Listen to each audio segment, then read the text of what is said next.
The solicitor's letter was still in her hand when her aunt told her she would be going to Ashford Park as a housemaid.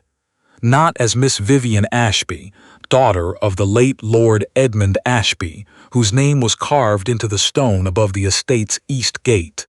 Not as the rightful heir whose father had spent the last year of his life writing letters.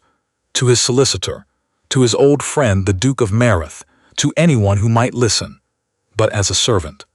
A girl with no references, no history, no claim to anything. That was how her aunt had arranged it, and that was how it would be.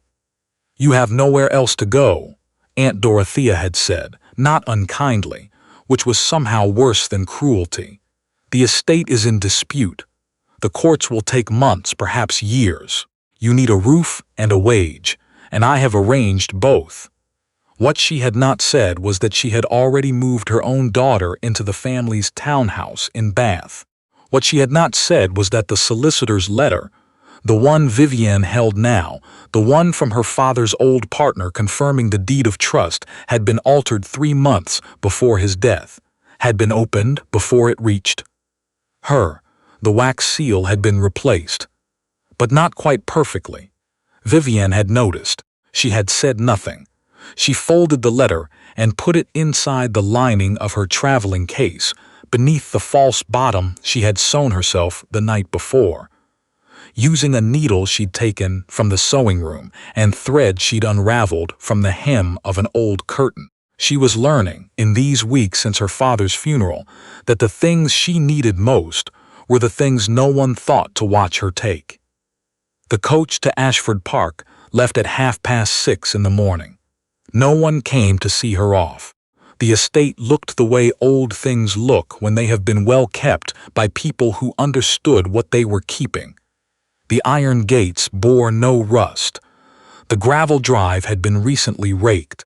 The box hedges along the approach were trimmed so precisely that Vivienne thought, absurdly, that someone must have used a ruler. She had been to Ashford Park exactly once before, as a child of perhaps 7 or 8, when her father had brought her along on a visit to the previous duke. She remembered very little of that day: a long gallery with paintings she had been told not to touch, a garden where she had found a dead moth on the stone steps and been oddly sad about it, a man with a gray beard who had patted her on the head and called her Edmund's girl. The current duke she had never met. His name was Sebastian Hartwell, and he had inherited the title at 14 when his father died. He was 31 now. That was nearly all she knew of him, except that he was said to be difficult, and that 3 housekeepers had left his employ in as many years, and that he had not been to London for any social season in memory. She was met at the servants' entrance by a woman named Mrs. Aldgate, the housekeeper, who had a thin face and eyes that assessed without appearing to. She looked at Vivienne's traveling case, at her hands, at her shoes, and something shifted almost imperceptibly in her expression. "Miss Lorne," she said, using the name Vivienne had given on the letter of application. Plain, forgettable. Her mother's maiden name, which had never been published anywhere. "Yes," Vivienne said, "thank you for the position." "We'll see if thanks are warranted," Mrs. Aldgate said, and turned to lead her inside. The kitchens were warm and smelled of bread and coal smoke. 2 girls looked up briefly from their work and then looked down again. A man Vivienne took to be. The cook was arguing quietly with a delivery boy about the quality of something wrapped in brown paper, and the argument had the comfortable rhythm of a disagreement that had happened many times before and would happen many times again. Vivienne was shown to a small room at the top of the east stairs. It had a single window that faced the kitchen garden, a narrow bed, a washstand, and a hook on the wall. It was very clean. She put her traveling case under the bed and stood for a moment at the window, looking out at the kitchen garden, which was also very precisely kept. She had grown up with a bedroom that looked out over a lake. She had dressed each morning in rooms larger than this entire floor. She did not let herself think about that for more than a moment. The work was harder than she had anticipated. not because the tasks themselves were beyond her, but because of the particular difficulty of learning to move through a place she already knew while pretending she did not know it. Ashford Park's East Wing held the library. The library held, among other things, a portrait of a woman she recognized. She had been dusting the mantel on her third morning, a task assigned to her specifically because the previous girl had knocked over a candlestick and broken it. When she turned and saw the portrait hanging between the two tall windows, it was her grandmother, her mother's mother, painted sometime in her 40s, wearing a dark green dress and an expression that had always struck Vivienne as one of polite and well-bred skepticism. She stood very still for a moment. Then she turned back to the mantel and continued dusting. That night she lay in her narrow bed and tried to think clearly. Her grandmother had died long before her parents married. Her mother had grown up in the north, far from here. There was no reason for a portrait of Lady Constance Pemberley to be hanging in the Hartwell Library at Ashford Park, and yet there it was, hanging between the two tall windows, looking out at the room with that familiar skeptical expression. She thought about the wax seal that had not quite been replaced correctly. She thought about the deed of trust, altered 3 months before her father's death. She thought about the letter her father had written to his old friend, the previous Duke. A letter her solicitor had mentioned offhand, a letter she had never seen. She thought about all of this until somewhere outside a clock chimed 2 in the morning, and then she made herself stop and sleep because she needed to be useful tomorrow, or she would be sent away, and she could not afford to be sent away. She saw the Duke for the first time 4 days after her arrival. She had been told he kept irregular hours, and that the household operated largely without requiring his direction, which was how he preferred it. She had been told not to address him unless he addressed her first, a rule Mrs. Aldgate delivered without emphasis, but with the particular clarity of a rule that was not negotiable. He came into the library on a Tuesday morning while Vivienne was doing the grates. She heard the door and went still, the way the other servants did when they heard it, with the automatic quality of a response trained into muscle memory. She kept her eyes on the grate. He walked past her to the desk.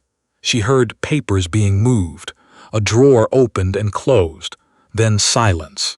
She became aware, slowly, that he had not resumed moving. She looked up. He was standing at the desk, but he was not looking at the papers. He was looking at her.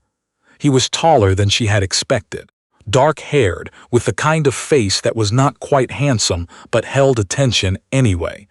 The jaw a little too sharp, the eyes a little too direct.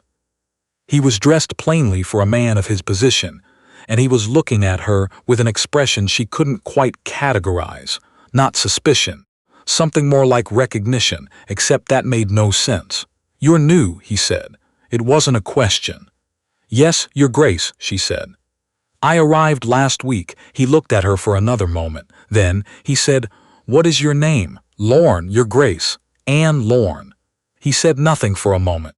Then he nodded, once, and returned to his papers. She returned to the grate, but when she stood to leave he said, without looking up, "That portrait." She stopped. "You looked at it," he said. "When you turned, just now, you looked at it and then you looked away." She had not thought he was watching. She had been certain he was not watching. "It's a striking portrait, Your Grace," she said carefully. "It is," he agreed. He was still looking at his papers. "Do you know who she is?" "No, Your Grace." He did look up then, just for a moment. "She was the mother of a woman my father knew very well," he said. "Many years ago." Vivienne said, "I see."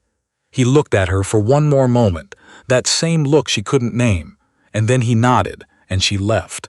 She found the trunk on a Thursday. She had been sent to clear out a room in the upper corridor that had been closed since the previous Duke's time, and the trunk was at the foot of a narrow bed beneath a canvas cover, unlocked, filled with letters. Her mother's handwriting was not something she could mistake. She had spent her childhood watching her mother write letters to friends, household accounts, notes tucked into books, and the particular way her mother formed the letter E, with a long sweeping tail that looped back on itself, was as familiar to Vivienne as the sound of her own name. She sat down on the edge of the bed. She did not open the trunk. She sat for a moment with her hands folded in her lap, looking at the letter on top, which was addressed in her mother's hand to someone named H. Hartwell. Not Sebastian then, but his father, or perhaps his mother, and was dated some 30 years ago. She thought about the portrait in the library. She thought about her father's letter to his old friend. She thought about the deed of trust, altered 3 months before his death, and the wax seal that had not quite been replaced correctly. She thought about how it had not been only the men who knew each other. She covered the trunk again carefully, exactly as she had found it, and went back downstairs. She was called to the library that evening, not by Mrs. Aldgate, by the Duke himself, who had sent a note down to the kitchens in his own hand, which was apparently unusual enough that 2 of the kitchen girls exchanged a look behind their sleeves as Vivienne read it. She went upstairs. She knocked. He said to come in. He was sitting not at the desk this time, but in one of the chairs near the fire, and there were papers spread on the low table in front of him. Not household papers. She could tell. Older papers. Letters. Sit down, he said. She sat. He looked at her for a long moment. Then he said, Mrs. Aldgate tells me you've been in the upper corridor, the closed room. She sent me to clear it, Vivienne said. Yes, he said. I know. I authorized it. He paused. Did you find anything there? She looked at him steadily. There was a trunk, Your Grace. Did you open it? No. He was quiet for a moment. Then he said, Your hands. She looked down. She had not thought about her hands. She had spent 3 weeks doing everything she could to keep them roughened and reddened from actual work, but there were limits. The particular shape of the knuckle, the way the palm lay, the absence of certain calluses that came only from years of the same labor. I don't take your meaning, Your Grace, she said. Yes, you do, he said, not unkindly. The fire shifted. Somewhere outside, a door opened and closed. One of the kitchen staff, probably, the ordinary sound of a house at evening. She waited. My father, he said at last, wrote me a letter before he died. Not the formal sort, a personal one.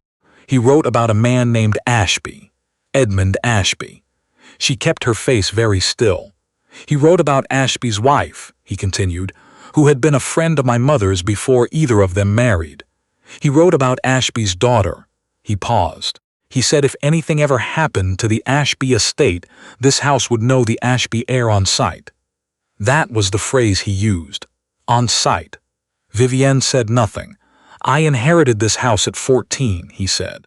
I inherited everything in it, including the letters in that trunk, which I have read, and the portrait in the library, which I have known since I was a boy, and that particular letter from my father, which I have kept. He looked at her. So I will ask you once, and then I will not ask again. What did they take from you before they sent you here? The fire made a small sound. Outside the window, the last light was going. She had been holding herself very carefully for 3 weeks. She had been holding herself carefully for much longer than that, since the morning of her father's funeral, when her aunt had handed her a cup of tea and said, so gently, that things would need to change.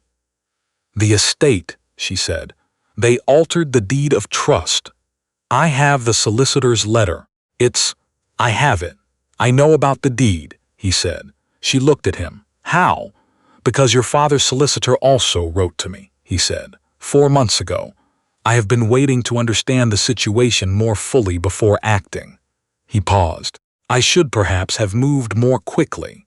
She thought, with a strange detachment, that she had spent 3 weeks sleeping in a narrow room above the kitchen garden and waking at 5 to lay fires in a house that was, by every right she understood, entangled with her own family's history in ways she still didn't fully know.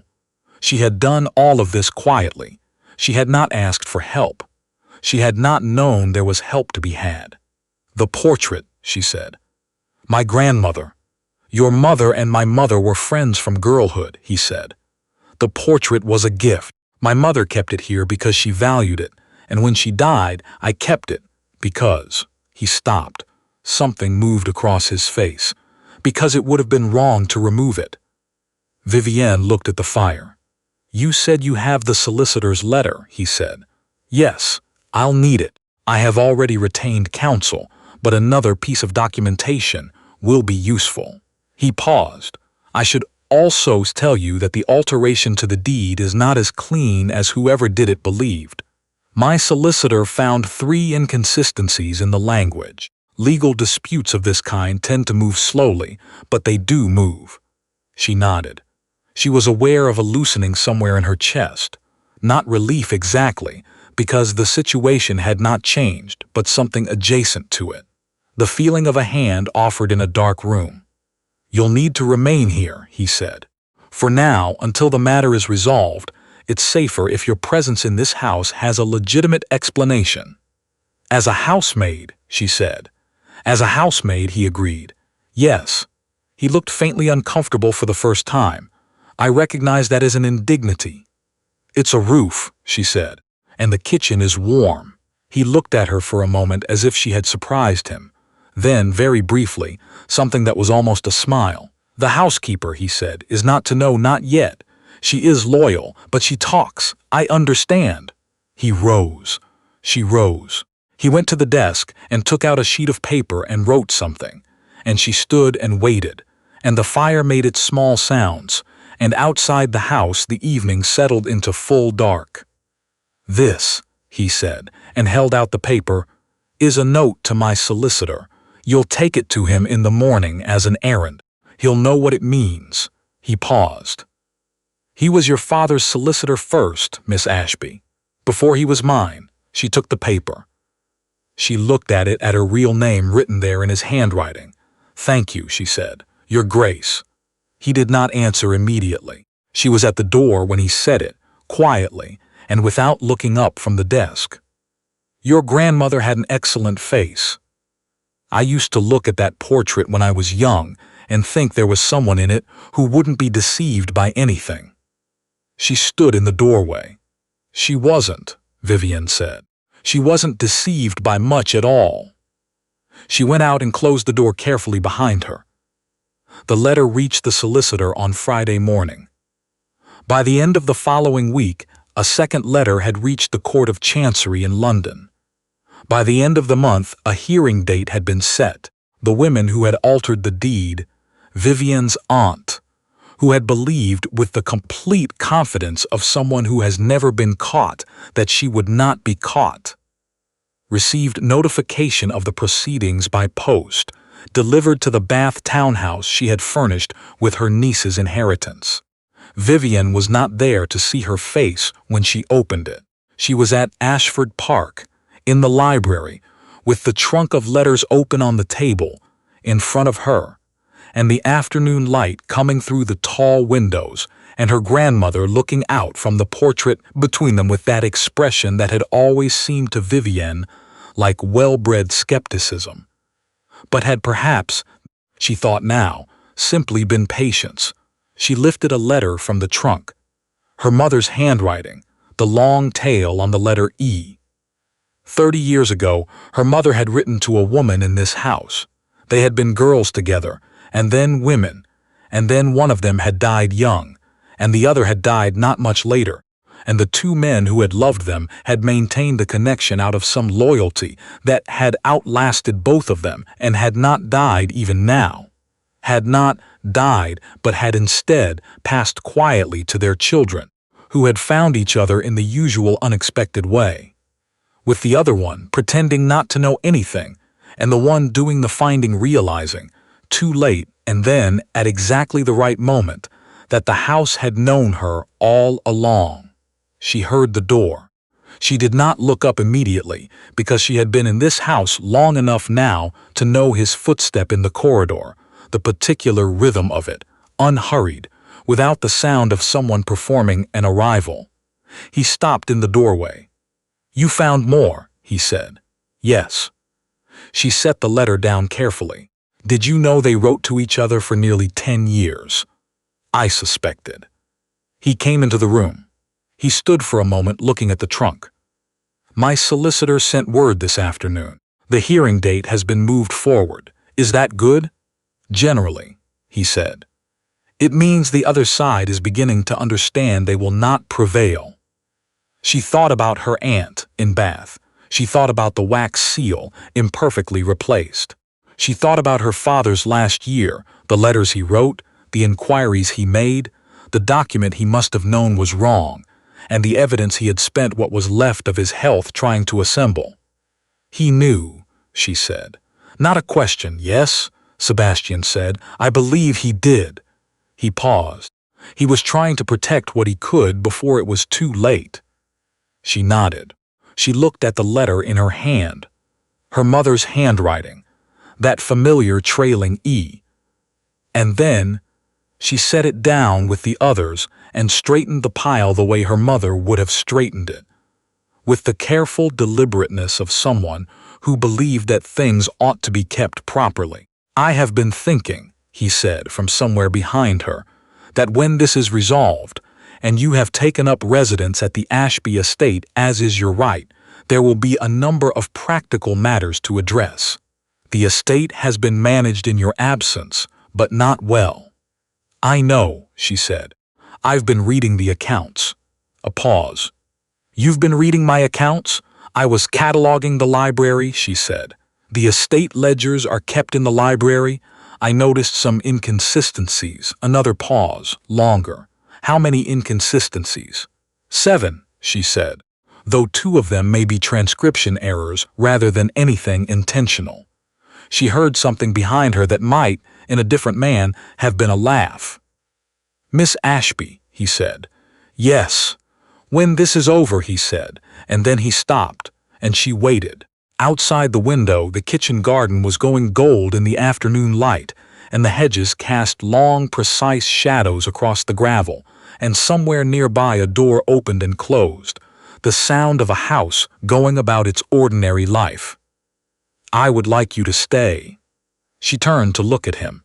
He was not looking at her. He was looking at the portrait between the windows, at her grandmother, who looked back at both of them with that expression of patient and well-bred skepticism, as if she had been waiting in that frame for 30 years for someone to finally say the obvious thing. "In what capacity," Vivienne said carefully, "would I stay?" He looked at her then.